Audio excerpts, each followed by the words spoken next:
அஸ்ஸலாமு அலைக்கும் வரஹ்மத்துல்லாஹி வ தஆலா வ பரகாத்துஹு. நான் எடுத்துக்கொண்ட தலைப்பு சொர்க்கம் நரகம்.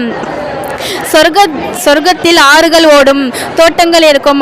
அதில் தண்ணீர், பால், தேன், மது போன்ற அருமையான குடிப்பானங்கள் வழங்கப்படும். நறுமணம். சொர்க்கத்தின் மண் வெண்மையானது.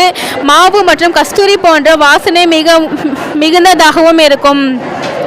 எவர் சிரமங்களை பொறுமையுடன் சகித்து கொண்டு இன்னும் தொழுகைகளை நிலைநாட்டி அல்லாஹ்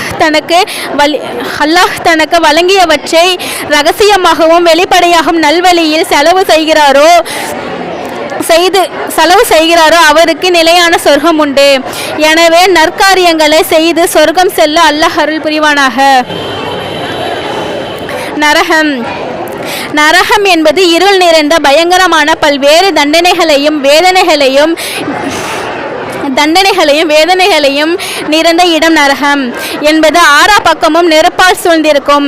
அங்கு வீசும் காற்றும் நெருப்புதான். நரகத்தில் 7 வாசல்கள் இருக்கும். நரகத்தில் முதல் காஃபிர்கள் நுழைவார்கள், இரண்டாவது முஹ்மின்களின் பாவிகள் நுழைவார்கள், அடுத்த நயவஞ்சர்கள் நுழைவார்கள். நரகம் ஆழமானது. அதில் ஒரு கல்லை தூக்கி போட்டால் அடிமட்டம் சென்றடைய 70 ஆண்டுகள் ஆகும். நரகவாசிகளே வானவர்கள்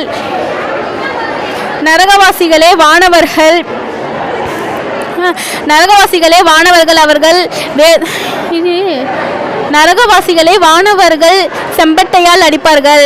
நரகத்தில் நரகவாசிகளே அவர்களின் வேதனையை தாங்க முடியாமல் கூச்சிலும் அலறிக்கொண்டு இருப்பார்கள். எனவே அல்லாஹ் பக்கம் திரும்புங்கள், நரக நெருப்பில் இருந்து அஞ்சுங்கள். அல்லாஹ் நம் அனைவரையும் நரக நெருப்பிலிருந்து பாதுகாப்பானாக.